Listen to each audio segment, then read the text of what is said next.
I know how dicey and delicate the situation is for Nigerians. I understand your pains and frustrations.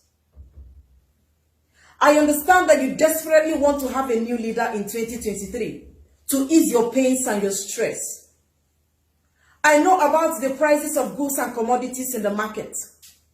I know about the exchange rate. I know about the insecurity challenges in Nigeria. But the big question remains, can Peter Obi salvage this ugly situation? At the end of this, my presentation, you must succumb to my own belief that Nigeria is in grave need of decentralization. Welcome and thank you for joining me. You all are here to hear my own view or opinion about Peter Obi and his presidential ambition. I will say my mind as usual and take a walk while I watch as the drama unfolds. Once again, thank you for sticking around. Before I drop my own opinion on Peter Obi and his presidential ambition, I have this to say to APC political party. Every member of APC should be hiding their ugly faces in shame. In 2023, members of APC are not supposed to be contesting election in Nigeria.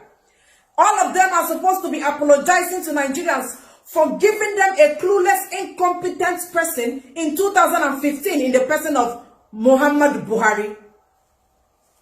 You sold a bad candidate to the good people of Nigeria. You told them in 2015 that with Muhammad Buhari as the president of Nigeria, that the economy was going to be the envy of the world, but it was all lies. You shouldn't be contesting election in Nigeria. You should be apologizing to Nigerians. You were given Nigeria in 2015 to handle it with care, but you destroyed Nigeria under 7 years. You destroyed Nigeria and nothing is remaining. Your party, your political party, APC represents retrogression, incompetence, cluelessness, and backwardness. You shouldn't be contesting election. You should be hiding your ugly faces in shame and apologizing to the good people of Nigeria that has suffered for over 7 years. If you are a member of APC, bow your ugly head in shame. You couldn't manage 200 million people. You were given Nigeria in 2015. You destroyed the people inside Nigeria. You destroyed Nigeria itself. No need to romance words with you. You are a useless politician. You are dirty. And you can't offer anything to Nigerians. You can't give them anything. You couldn't manage them. You gave them a clueless person. And you are still telling them to come out and vote for you. You will never be forgiven for what you did to Nigerians. Back to the subject matter of the day, Peter Obi. I am discussing Peter Obi today because of 4 reasons.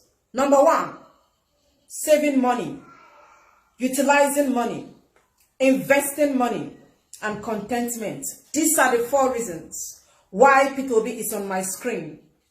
These are the qualities that attracted me to Peter Obi's personality. I love people that save money. I love people that invest money. I love people that utilizes money. I love people that manage money, people that are very meticulous in spending. No doubt, Peter Obi possesses the outstanding qualities a good leader should possess. But there are some key questions I would love to ask the obedient youths, Peter Obi supporters. Are you optimistic that Peter Obi will be declared the president of Nigeria come 2023? Are you very sure of that? What if after the election, Peter Obi is not declared the president of Nigeria after much labor? After you must have gone from one state to another to ensure that Peter Obi gets the maximum votes every person or any candidate that wishes to be the president of Nigeria gets to emerge as the president of Nigeria. You went to all the 36 states in Nigeria, including FCT Abuja, to ensure that Peter Obi is declared the president of Nigeria. And INEC finally comes out with their own wuru-wuru and declared their own winner. The obedient youth, I ask, are you going to accept defeat and go home and sleep? Or are you going to revolt? Are you going to decline? I am very fanatical about the question I ask. What if INEC declares Tinubu or Atiku as the president of Nigeria come 2023? What will the obedient youth do? Peter Obi said something and I want to draw your attention to that. He said when he was the governor of Anambra State, At some point, he was almost impeached because he saved money without permission. He saved money without authorization. He saved money without due consultation. The cabal Peter Obi is about to meet in Aso Rock doesn't believe in saving money. They believe in looting, squandering public funds and allowing the country to go moribund. But Peter Obi is opposite of the people he is about to meet in Aso Rock. Now, how can Peter Obi defeat the cabals in Aso Rock that doesn't believe in saving and utilizing money? Let's talk about restructure. There has been call for Nigeria to be restructured, devolution of power. The North doesn't subscribe to power distribution because they don't believe in it and it will not be in their favor.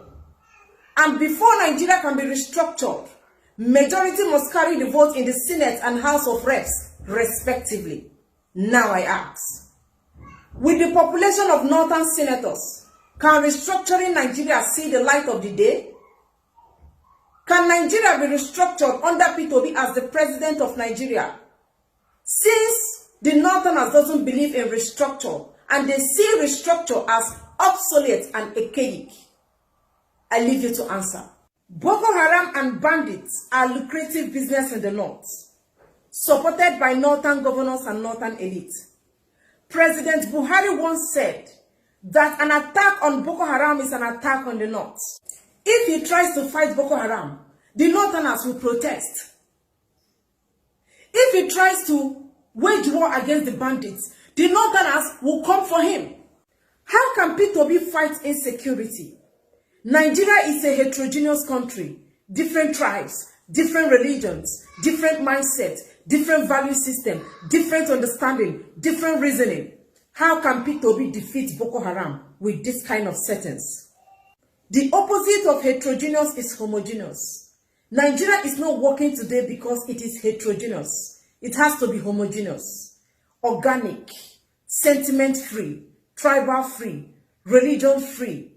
The indigenous people will have to manage their resources and have a breath of fresh air. If it cannot be homogeneous, nothing will work. Let me expatiate. Nigeria is not an indigenous country. You cannot say this is Nigeria food, culture, way of life, tradition, dress code. You either say this is Yoruba food, Hausa food, Igbo food, and in the same manner, you cannot say this is Nigeria dress code. You either say this is Yoruba dress code, Hausa dress code, and Igbo dress code, and it goes on like that. No country survives without the indigenous people. Nigeria is still crawling because it is not indigenous.